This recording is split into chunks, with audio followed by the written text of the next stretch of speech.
Good afternoon and good day wherever you may be joining us from. Welcome to another edition of The Digital Download, the longest running weekly business talk show on LinkedIn Live, now globally syndicated on TuneIn Radio. You see, I didn't even bother this time, did I? I did notice that.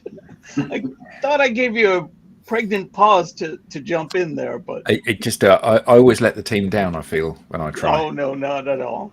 It's the effort that we're looking for, Adam. Just like life, hey. Exactly. Success in life is about showing up. Today, we're talking about transitioning from founder to sales. We have a special guest, Paul Lloyd, to help us with the discussion. As the director of Sellerly, Paul brings over 30 years experience in helping businesses strategically scale their sales operations. But before we bring Paul on, let's go around the set and introduce everyone. While we're doing that, why don't you in the audience reach out to a friend, ping them, and have them join us? We strive to make the digital download a highly interactive experience, so audience participation is encouraged. All right, with that, Adam, would you kick us off, please? I would be delighted to. I'm Adam Gray. I'm co-founder of DLA Ignite, and I'll steal Tim's saying here because clearly it gives you the opportunity to follow up, Rob. I'm famous for writing the book Brilliant Social Media. I couldn't remember what the book was. It's so long ago that I wrote it. So Brilliant Social Media.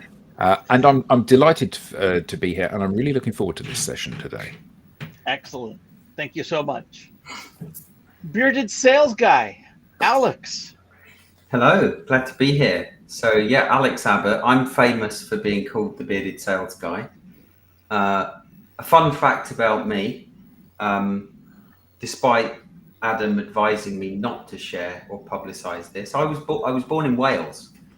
And that came up in conversation before we went live because we were thinking about how diverse we weren't as a group. But then Rob pointed out that we're from different parts of the world. So I'm born in Wales. I live in Portugal. I'd love to know where everyone else is dialing in from. Yaki da. Is that Welsh, Tim? What does it mean? I can't remember. Well, thank you for that, Alex. Tracy, welcome. Hello, everyone. Sorry I'm late. My computer did not want to log in. I'm Tracy Boris, and I am just outside of Calgary, Alberta, Canada. So diverse in that fact. And I am famous for wearing pink headphones. Without the mic working properly. Your mic's no, is this not working? My technology is letting me down today. I'm going to try and fix my audio, and we can move on to Tim. There we go. Thank you so much, and we're glad you did make it. Tim, welcome. Thank you, and welcome everybody. My name's Tim Hughes. I'm the CEO and founder of DLA Ignite, and I would just like to say, if Chris Grimes, you are still watching, just want to say hello to you. Maybe you can do a shout out or something. And I'm famous for writing the book Social Selling: Techniques to Influence Buyers and Change Makers. Excellent. Thank you very much. Bertrand. Yeah, thank you, Rob. So my name is Bertrand Godillot. I am the founder and managing partner of Odysseus & Co. based in France, but I'm currently broadcasting from Casablanca, Morocco. So under pretty nice sunshine today. A bit windy, but really great weather. You're on holiday, Bertrand? No, I'm not. I'm working. You're seeing his little brother. Yes, exactly. I'm so glad we can do that. So we can work and at the same time enjoy the family, even though we are in a very different country. So in all the LinkedIn lives in all the world, you had to walk into ours. There should be some kind of Casablanca quote here, shouldn't there? Start a beautiful friendship. Glad to be here anyway. Excellent. And we're glad to have you here. Thank you so much. And myself, I am Rob Durant. I am the founder of Flywheel Results, and I'm famous for writing the book, The Social Enablement Blueprint. Stop pitching and start selling. Thank you all for your support. Thank you. Hey, can I As do a I- quick mic check? Where, My sorry, mic Tracy. better? Yeah, I just wanted to do a much. mic Much check. better. Where can I get one of these, Rob? You can get that at Amazon. You can also find us at socialenablement.pro. Thank you for that cheap plug. That was an expensive plug. Just wait till you It get really the invoice, Rob. was. As I said, And Rob, the people on radio don't even know that I was holding a book up. this is true, but now they do. We should have. We narrated need the that. little Tim and Adam hold up the book. Right, right. Audio description, yeah. Maybe we need to get a narrator. Yeah, yes, we do. I have lost control already. This week on the Digital Download, we'll speak with Paul Lloyd. With decades of hands-on experience and a track record of driving significant growth, Paul has guided numerous businesses through this transition. His approach combines practical advice with proven strategies to help you elevate your sales performance. Let's bring him on. Paul, good Hey, morning and welcome. Oh, good morning to you. Thank you for having me. Paul, let's I'm not- start by. Oh, I was go going to ahead. say, I'm not famous for anything. Paul, do if have you're a- on this show for long enough, you figure out something that you're famous for. But Paul, the But I do good have a thing, Welsh name. but Paul, the good thing is that you're the person that bought all the books that we've written. Nearly all of He's them. the one. You need to get another one in the set. Oh, is that what it is? Tim is currently holding up Rob Durant's book. Yeah, so Oh, I'm speaking from the south of England, from a 15th century cottage, real beams for those that. Nice. And the Do sunny you have time. a grass roof or a I do have a grass roof. You have a grass roof. Well, I have a grass roof actually, but yes. Grass. Well, it's actually reed. It's not straw, so it's Is it not? So mine is long straw. Yours is water reed, is it? yeah. So mine's reed. Hmm. And apparently it burns very well. My son works in the insurance game. He works with high net worth individuals, and they refer to thatched houses as tinderboxes. So, and I can't get insurance through him. Yeah, it's increasingly a struggle as time goes by, and there have been a number of house fires around us, so it's always a bit scary. There's about 60,000 in the country. wow. Not fires, but thatched. But Paul is also an apiarist. And he's also an apiarist. Yeah, What's All right, you're going to have to define that. I keep bees. he keeps bees. Oh, okay. Although I recently moved, so at the moment I don't have any bees because with the weather we haven't sort of bothered investing this year as of yet. But my plan is that I'll have probably 6 or 7 hives by the end of the year. Right, so you're a fan of honey, I take it. We do like honey, yes. Mm. I'm just a fan of bees. They're just magic. You know, they're sort of fascinating, and they've been doing it for thousands upon thousands of years. So. Well, Here we are. let's kick this off by having you tell us a little bit more about you, your background, and what led you to where you are today. I started operating mainframes when I first left school. So I worked in a time when you loaded tapes like the James Bond films. The James Bond films are the little tapes that do that, and the tapes go up and down. So I worked around there. Then I became a swimming pool attendant. So I spent a couple of years. Sorry? A lifeguard. A lifeguard, yeah. Yeah. There's a lot of advantages to being a lifeguard when you're a young chap. So I did that, and I did a number of management qualifications. So essentially, I ended up running sort of leisure centres for local authorities. Anybody that knows me would know that working for local authorities and councillors and the like doesn't really fit well with me. so I didn't do that for a massive length of time. And then I moved into selling, at the time, PCs. So I started in the channel probably just before there was one, and throughout, I guess, 30 odd years now, I've worked in big companies, little companies. I've sold enterprise and SME. I've managed upwards of 70 salespeople and downwards to 2, and everything in between. So where I work these days tends to be within the MSP space, because there are lots of technical people who have started businesses, who've grown, and they've done the recommendation and referral piece, and they've now got to the point where Tim has put his hand up. they get to the point where they can't go any further. Paul, what's an without- MSP? Oh, I do apologise. A managed service provider. Okay, You and would understand. what's an MSC? Is that medium, small enterprise or something? SME being small, SME. medium enterprise. It's obviously my dodgy accent or a dodgy microphone. So I tend to work with smaller businesses, or it may be that they've got a small sales team, but they don't know how to manage it, or they don't know how to direct it, and so I offer a sort of a virtual sales director type role.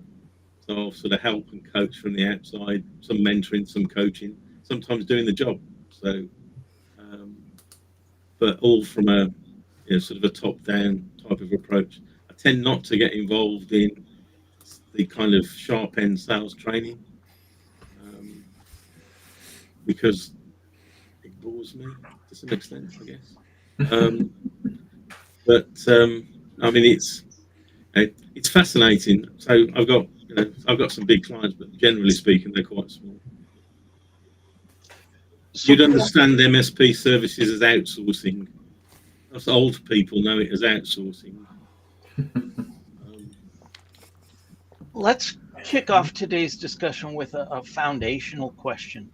For the founder transitioning into sales, what are the key steps in transitioning from a founder to a sales-focused leader?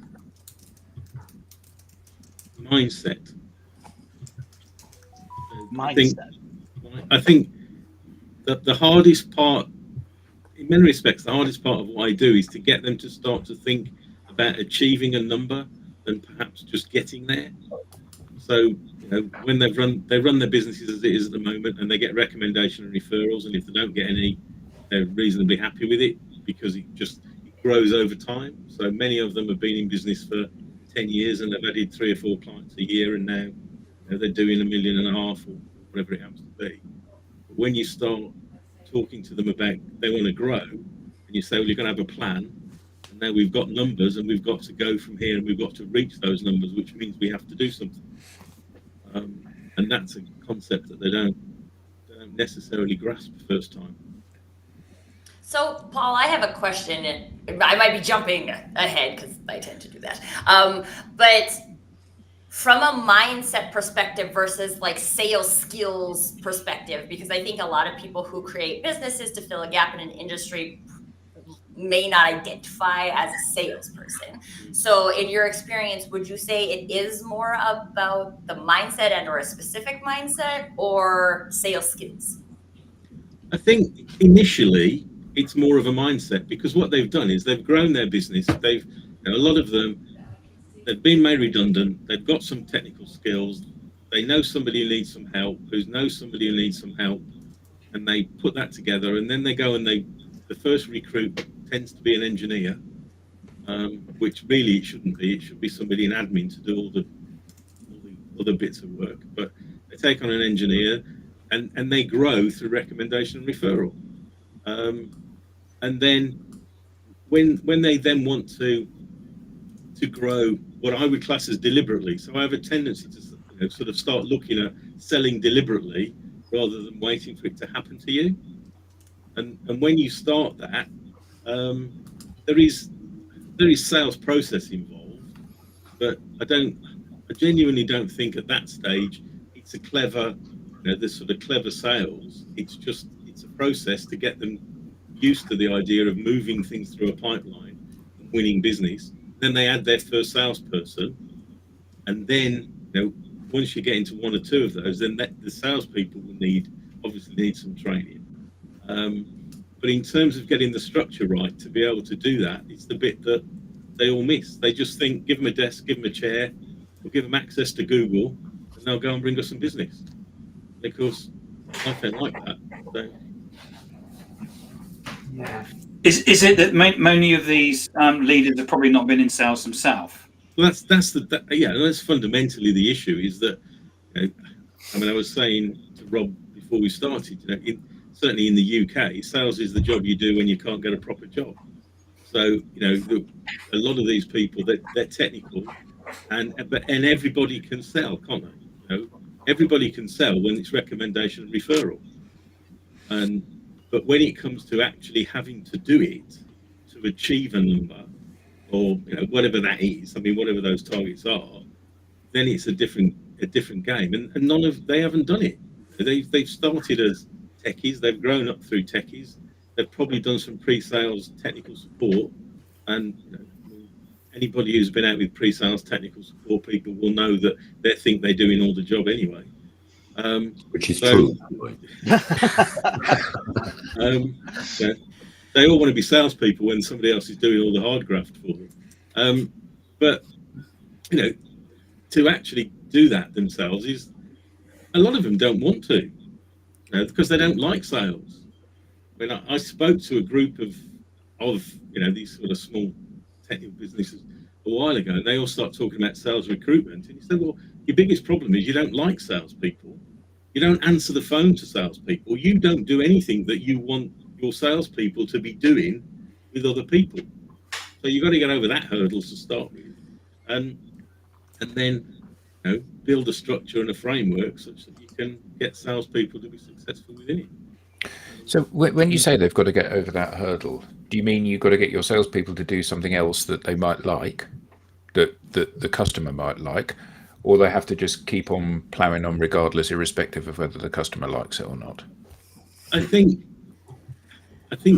that you need to be in control of the sales process, and there's lots of inevitably there's lots of people selling lots of books with all sorts of fluffy stuff in, but fundamentally what we need people to have a constructive conversation with people with a problem, and I think in this day and age then we can do everything that we used to do in sort of 10 or 15 minutes, and with the advent of social and the various sort of softer approaches to people to find prospects, I don't think it's any easier, but the tools that we're using are far more efficient.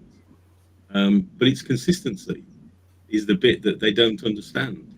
It's I sat in a room full of these people the other evening, and they're talking. They've all got the same problem. They can't sell things, and unless somebody goes and asks for it fundamentally. And you say, well, you need to be doing your social work, you need to be doing some emails, you need a newsletter, you need all these things to be touching people regularly. I said, well, we've done that, we've tried that, and it didn't work. How long did you try it? Well, we've done it once. We've had a LinkedIn newsletter 3 times, and nobody's phoned me and ordered anything, so that doesn't work. Well, it's time. Your enemy is time, isn't it? In the sales environment, your enemy is time. So, but they don't get it, because technically, I think if you're a technically biased person and something that you've got doesn't work, you try and fix it. If the first thing that you do to fix it doesn't work, you don't do that same thing again. You'll try something else. If that doesn't work, you try something else. And I say to them, look, I can send an email, or it could be a post on LinkedIn. I can do the same post every day and get a completely different response every single day. And it might fall flat for the first 4 days, and somebody give me an order on the 5th. But it's exactly the same. And that whole concept, they don't grasp, because they don't think that way. But we're psychologically at either end of a continuum, aren't we? Well, and I think so. Paul, I didn't cover this in my intro, but my background is marketing. So I see like what you're talking about with email and stuff all the time. And I think this is why I appreciate that you started with mindset, because there's the mindset that people don't know how to do marketing or they don't know how to do sales. And so if you're going into these types of activities and you're like, well, I'm just no good at marketing, it's not going to work, right? The results are going to match the mindset that you bring to that. And so I'd love to explore, because I'm sure you've had like different clients who've been successful with different things. So what type of things can people try as they're going through this exercise to figure out like what does work for me as a founder from a sales perspective, which might be different than what works for a different founder over there? I think, I'm not sure that it is. I think the context is different. And, you know, and I'm old and therefore fortunate that I've worked in lots of different aspects of the industry. And as a consequence, then I can generally contextualize things. And I think one of the problems with all the experts in the world is that there tends to be no context. So, you know, I think when you're actually going through it, there's a set of things. If you want to build a sales team, you want to build a sales structure, there's a few things that you need to get in place before you put salespeople in it. So, you know, some of it is marketing. I mean, I tend to look at marketing with a small m rather than the colouring in book sort of end of it. But so getting your sales story right and understanding where you're going to sell and what your target market is and talking in their language and all those sorts of things have to be done. And then you're plugging in the salespeople into that to give them half a chance of being successful. Now, there's nuances around that, because if you're selling complex solutions, I mean, most of the people I deal with are selling outsourced services or managed services, which for all intents and purposes is a complex solution. So there's a little bit more involved in that rather than 50 laptops or 50 desktops or whatever it happens to be. So you mentioned a sales story. Can I ask you to tell us more what you mean about that? How can a business develop a targeted sales story in a sales process? The way that I do it and is built around the sales story itself is built around why do your clients deal with you? So, if somebody says to you, what do you do? You're not telling them what you do, you're telling them why people deal with you. And then looking at the pains and issues that you solve for that client. So, and I've got a template, which I want to say I stole out of a book by Mike Weinberg, but essentially, he doesn't watch the show, Paul. So well, he might do if I'm on it. Touché. But so I've got this structure, which is a simple intro. People deal with me because. So in my case, IT companies deal with me when they become an accidental sales manager, and what do I offer? And a series of, and then I can from that structure. I can do an introductory email, and it's an internal document. So if I've got people join me, I can give it to them and they can do an introductory email because they know the 4 or 5 main, I don't like pain points, but the sort of issues that people have, and they know the 4 or 5 unique selling points of your organization, but it's in the language of the client. So if you're talking to accountants, it's in the language that accountants use. If you're talking to lawyers, then it's in the language of lawyers or whatever it happens to be, so that they resonate with you. And then everything you do across the various platforms today just reflect that story. So if that's tight and neat, then you're in a much better position that people are going to be able to deliver for you, because they, as I said, they don't have to think, but they've got the weapons to be able to go out and deliver on your behalf. Which also enables marketing to tell the same story. I like this. Indeed. And when you say target market, Paul, what do you mean by that? If I was American, I'd call it a niche. And if you were American, you'd call it a niche. Yeah, I'm sorry. Yeah. If you're Canadian, you'll call it a niche. If I was an American, I'd call it a niche.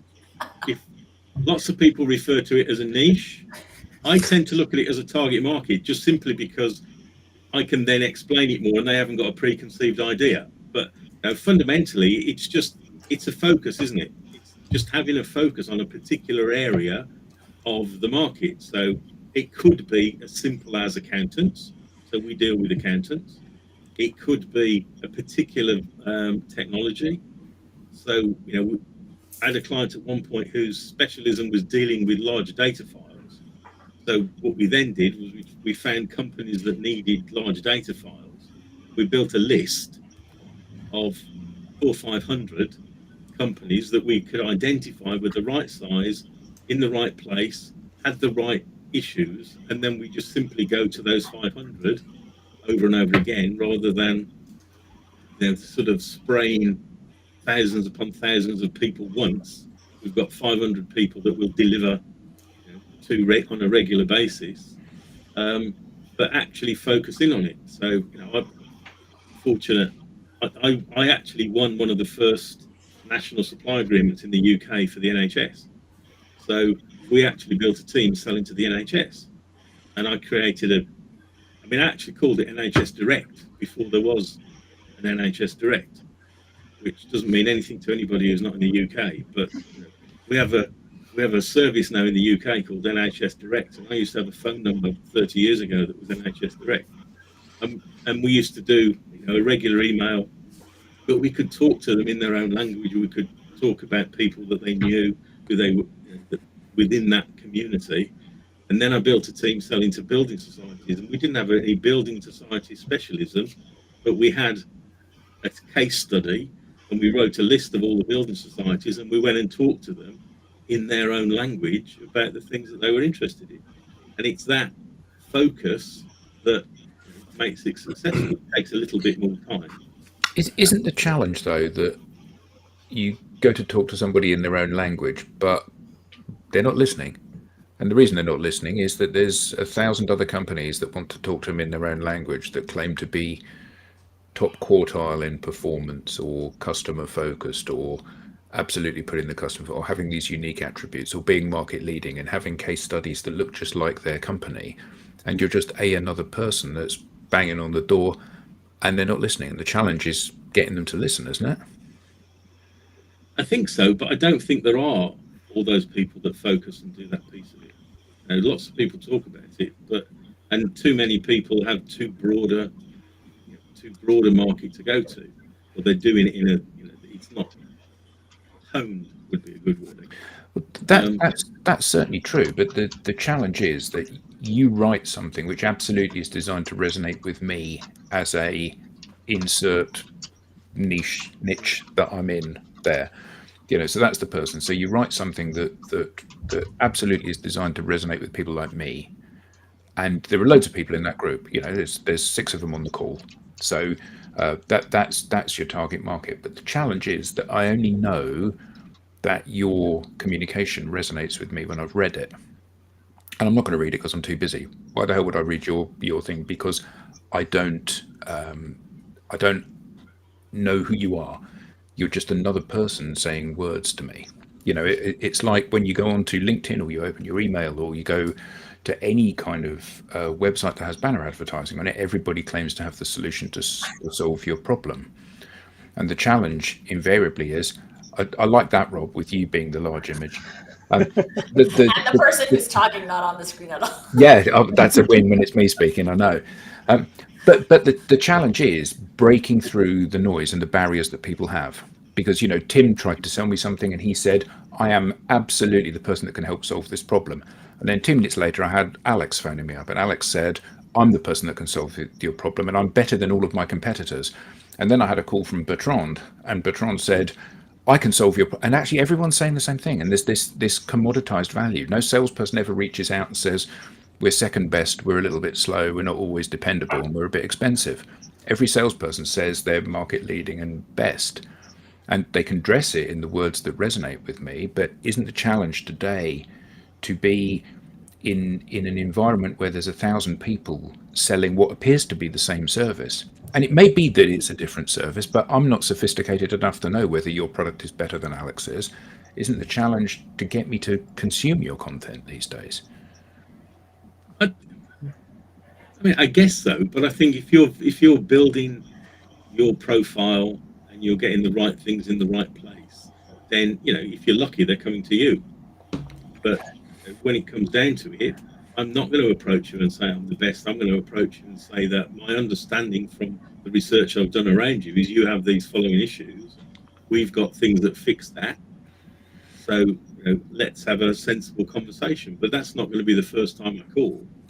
You know, that's going to be built up over a period of time by using all of the various tools and approaches that I've got available to me. Now, you know, when I started, I started in enterprise sales. So my niche was 12 accounts. I had a target list of 12 accounts. So my job was to sell to them, not 13, 12. And, you know, most of those had got suppliers, and you built a reputation. So you would speak to them. You'd go to events where they were at. You'd be in a position where you had to do research around them. You'd speak to their vendors. And you know, from time to time, I'd clip things out of the Sunday Times business page and stick it on a compliment slip and print an envelope. So all those sorts of things I would be doing all the time, and that would take me days. I can do all that now in 15 minutes. But when I talk to you, I know so much about you that if I've done that work, then you are going to relate to me because I'm saying the right things, and people want to buy from people like them, don't they? That's the point that I'm driving at. The point is that I got it right then, did I? No, but the point is that in a world where everything is commoditized, so we work with some very large tech vendors, and they would be the first to admit that their product is not differentiated from their competitor's product in the marketplace. So some of them have got a blue button, some have got a red button, some have got a green button, but they've all got a button and it does ostensibly the same thing. And the challenge that they have is that they add bolt-ons, they add new functionality, they add new connectors, as does everybody else. And it's a race to nowhere, particularly because in most cases the customer is relatively unsophisticated in terms of what it is that they're buying. That's why they're buying from you rather than building it themselves. Certainly they don't understand the minutiae. The mistake that everybody that's a specialist in something thinks is that the thing that people are buying is the little veneer of brilliance that they have over and above everyone else. And actually, it's often not the case. And the only differentiator is you. Yeah, I think that's right. But vendors aren't very good at selling things, are they? The problem with vendors, and obviously some vendors deal directly with their end users, but in my experience of vendors through largely indirect sales is that they've got to sell product and clients buy outcomes. And somebody in the middle has to translate the product into an outcome. And the vendors have to sell more and more and more products. They're not really interested in what the end user's using them for, as long as they're buying them. That's true. So one of the things I always think about, I'm a big fan of farmers markets. And so I think about going to a farmers market, and there's tons of vendors, and there's vendors selling lots of different things, but there's also lots of vendors selling the same things, right? So if you go to a farmers market, there's probably multiple people selling fruit, or multiple people selling honey, or multiple people selling what you sell. Sometimes you get the artisans that can craft something that's pretty unique, but generally there's someone who's selling pretty much the same jewelry as the person right across the way. But there's something else. There's something that draws you to a specific booth. And Paul, you like honey, and so maybe you are drawn to the honey booths, maybe to buy, but maybe even just to assess what are they doing that I'm not doing, or how are we competitive? But we all as individual consumers have that experience that we're going to resonate with specific people selling specific things, and we are not going to resonate with other people. So one of the things, because we're kind of talking around this point a bit, but I I'd love to just talk briefly about the concept of almost like if you are a farmer's market booth, like inviting people in versus like persuading people to buy, right? Because I think like if I don't like honey, doesn't matter how hard you persuade me to buy honey, I'm not going to buy honey. Right? I don't want honey. I actually really like honey. It's a bad example. But like, you can't convince me. You can't convince me to come and taste your jerky if I'm a vegetarian. But what you have to do then is you've got to present it in a way that resonates with you, which is essentially, I guess is what I'm saying here, isn't it? Is that your language has to address your target market. So if your target market is, again, use accountants as an example, then you've got, if you're using an accountant's language and you're putting out things there that are benefits. So, I mean, I'm not sure it is a good example necessarily, but I'm doing something with a client at the moment where everybody's talking about AI and everybody's talking about Copilot and all these things, but nobody's talking about what it does, what benefit is. It's all AI. Everybody's got something now. And so we've recently done a video with, you do these jobs. There's a list of long and hard, sort of boring jobs that accountants do. So you're doing this, you can't be happy doing that. So why, we can use Copilot to make it look like this and make those jobs go away. And that's an outcome. Now, if you see that, then you're more likely to come across, to us rather than the kind of Microsoft buy Copilot, buy Copilot. And if you're selling honey, it attracts a certain demographic, or it's ladies rather than gentlemen, or whatever it happens to be. But it's having the words to attract the market that you want to be, rather than trying to be all things to all people. Can I pick up on some of the comments, please? Please do. Yeah. So Nikki Russell says, for me, sales was about overcoming objections. Samira says, hi, everyone. I hope I got the message correctly. I just joined to your event. I was sales manager for 10 years. And in my opinion, the crucial factor in sales is trust and believing on what you sell. She goes on to say, if they don't even listen, means they don't trust us. And she also says, and also information and knowledge in the area we are active on is crucial. We have to know the products in our field so they listen to us. After all, they notice we are knowledgeable. And Nikki comes back and says, it's more about building a trusting relationship. You are partnering with them, not being transactional. If you know that they are going to be by your side, grinding with them until they reach success, they are more open to connecting further for business purposes. That's why with sales, it's a process with multiple outreach messages or referral and recommendations. Thank you. I think there's a theme in almost all of those that I'd like to pick up that I'd love to hear your thoughts on, Paul, is this creation of trust before the creation of like a trusted advisor, right? So I think a lot of times salespeople are like, yeah, I know this and I know it more than you, right? You should trust me because I know it more than you. And we show up, and from a marketing perspective, a lot of this is about educating. I'm using air quotes for those people who are listening on the radio. Educating people on like what we do and how they need to fix their problem. But I think this trust component comes first. So, and at the beginning, we were even talking about like referrals and things like that. And all of that's a trust-based relationship. So what are some things people can do to create this trust so that people listen to them, so that they know they are knowledgeable and can help them fix a problem? I think a lot of that, I mean, in this day and age, a lot of that comes from your social proof and your social media presence, and people being able to learn so much about you, as a company or as an individual before you get to that stage, and listen. Just listen. I guess from a sales perspective, often there's an arrogance in terms of I'm going to tell you rather than I'm going to listen. But I think in this day and age, I think the world's turned a bit, and people have problems. They can do lots of research for themselves. You listen to what they've got to say, and and if they're right, they're right. If they need some help, they need some help. But I think it becomes it's a two-way street, isn't it?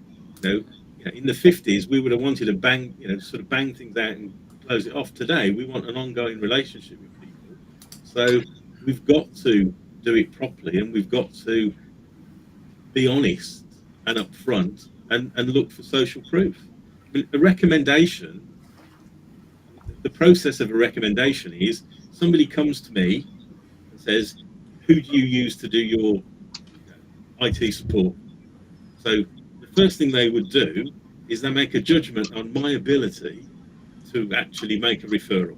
So if I've referred somebody who's naff in the past, then they're not going to want to do that. But then they have a requirement, because otherwise they wouldn't be asking for a referral. So when it gets as far as the client or the company that I'd refer them to, they've got some social proof because I've recommended them. They know that the prospect has a requirement, because otherwise they wouldn't have been asking, and they're halfway there. So our job, from a cold hard selling point of view, is to get to that stage. So it's information, it's relevant information, it's delivering, and being that.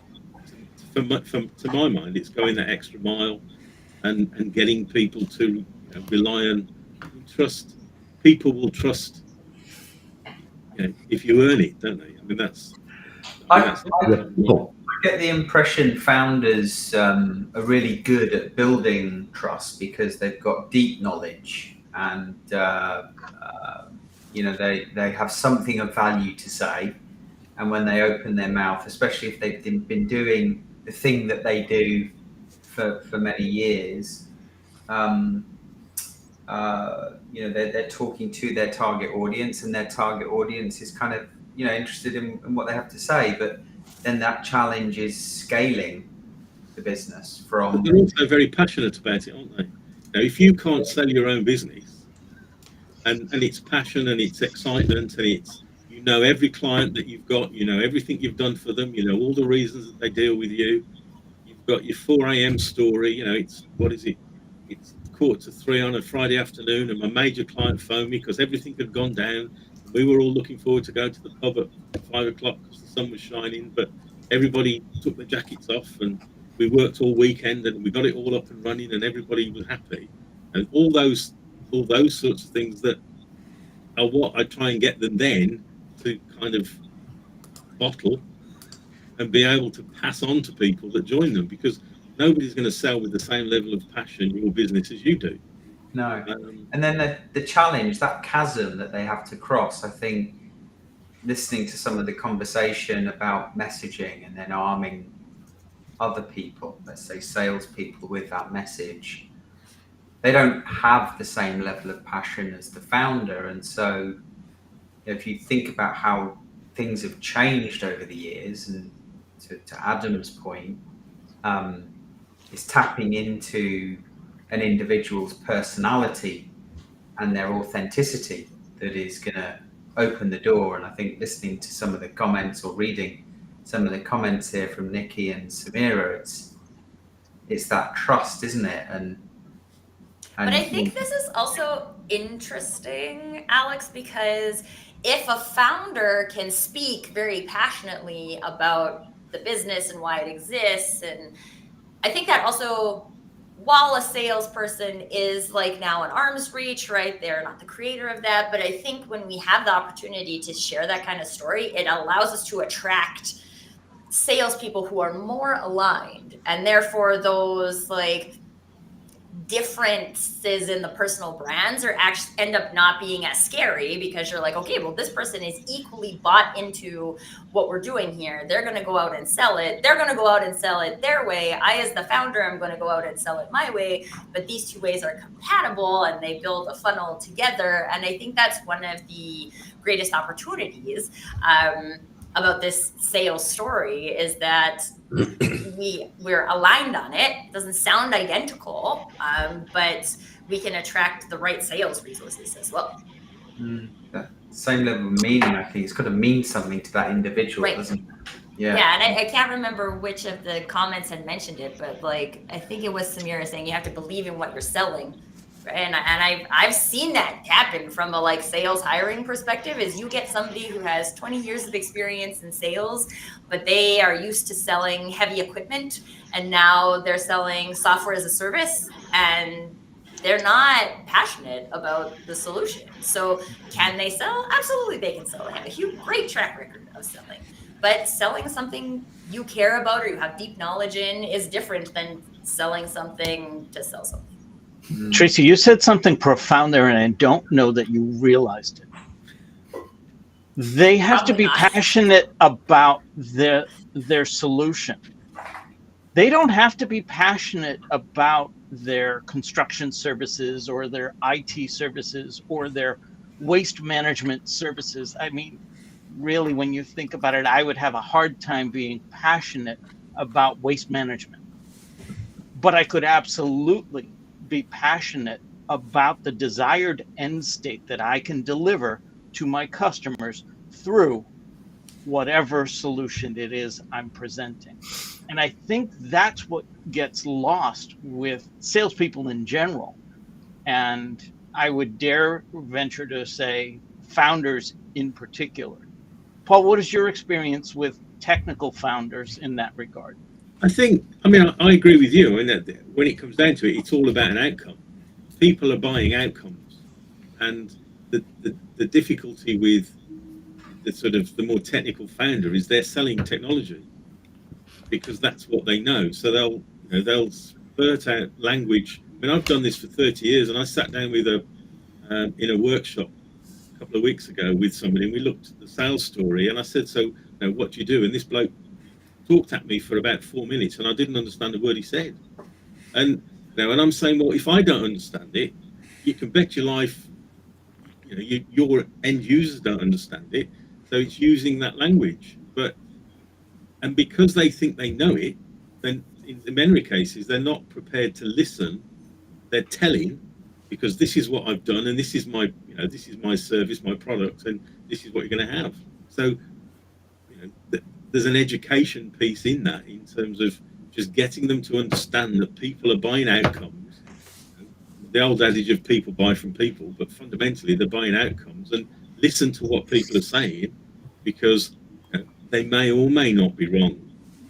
But listen and then explain, and take a little time and trouble to explain, because the more you do that, the more you become a trusted advisor. The more that you listen and the more sort of effort you put into it. But it comes down to that mindset, doesn't it? I mean, to some extent, it's we all buy outcome. When I started in it, people would buy new kit if there was a new processor, because they wanted it to be a bit quicker, or they wanted something. But today, it's not like that. We all have issues, and we've all got problems, pains within the businesses. How do we make those go away? Is the outcome, and every one of those is slightly different. The word that comes to mind as you were describing that is empathy. Mm-hmm. Is technical prowess compatible with empathy? I think it depends who you're selling to.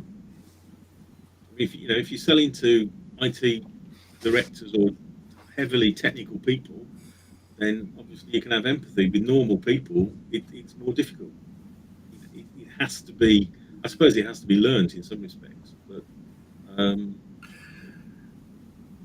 one of the things that I think was really good, at least strikes me, is obviously we buy outcome. I agree with that, but at the same time, it seems that it's more and more customers are looking for a sales rep free process.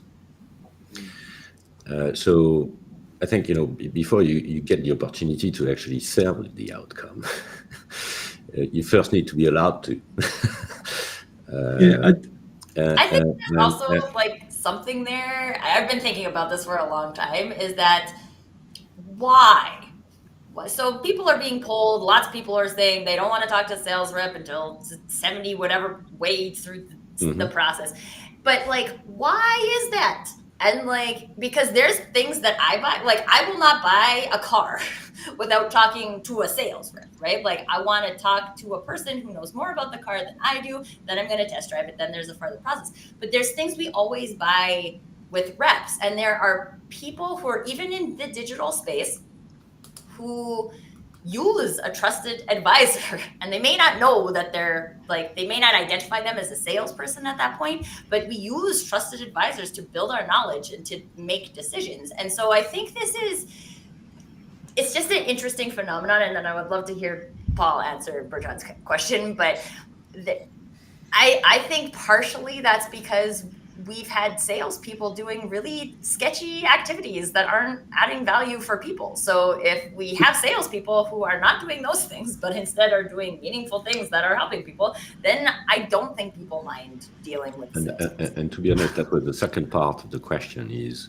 what's the role of artificial intelligence, which seems to be, spreading all over the sales process. So, Paul, what's your take?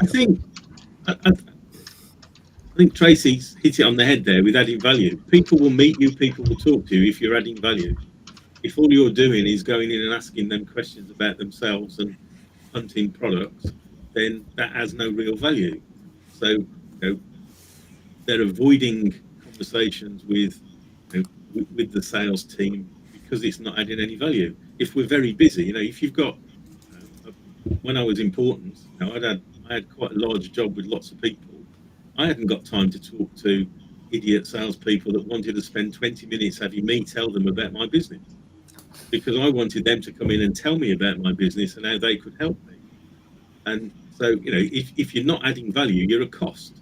And I think in a lot of cases, people are looking at driving those costs out. Now, in terms of artificial intelligence, some of the processes will go, but we have to adapt what we're doing to add that value in that process.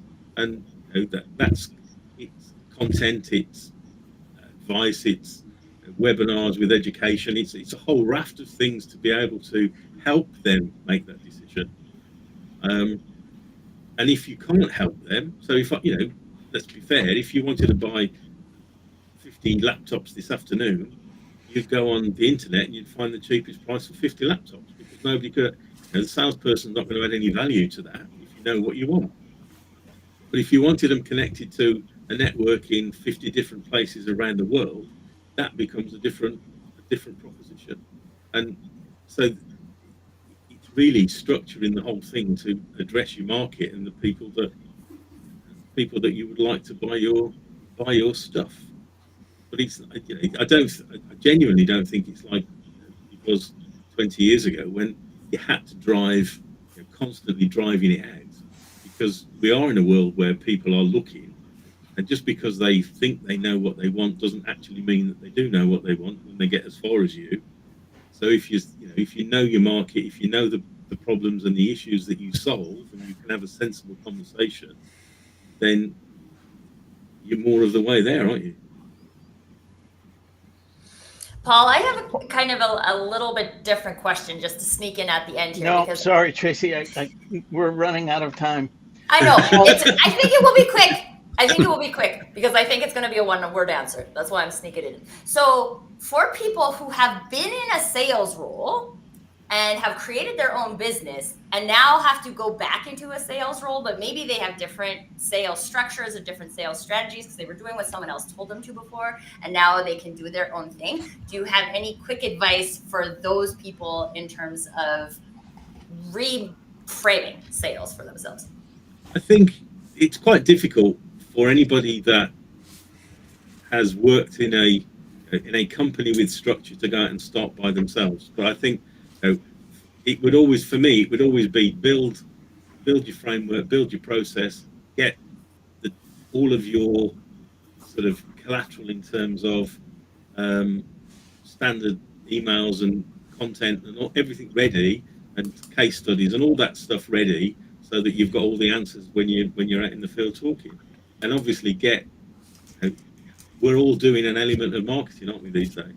So that's important, and it is different to it was 10 years ago. So if you're doing exactly the same as you were 10 years ago, then you're likely as not going to be moving forwards. Rob. Well, this has been great. Thank you so much. How can people learn more? How can they get in touch with you? They can find me on LinkedIn. So Paul Lloyd. My website is cellularly.co.uk, and if they, people want to email me, it's just paul@cellularly.co.uk. So I make it as easy as I possibly can. In the UK, I would be disappointed if I didn't come up. If you put Paul Lloyd into LinkedIn and I wasn't the first one, if you're in the IT world, I would be very disappointed. But Got it. I do put a lot of effort into that. We now have a newsletter. Don't miss an episode. Get show highlights, beyond the show insights, and reminders of upcoming episodes. Scan the QR code on screen or visit us at digitaldownload.live and click on newsletter. On Paul. behalf of, pardon? Sorry, just to confirm, you were the first one. I just typed your name into LinkedIn. Oh, so did I, and he was, yes. There we go. On behalf of the panelists, to our guest, to our audience, thank you all, and we'll see you next time on the Digital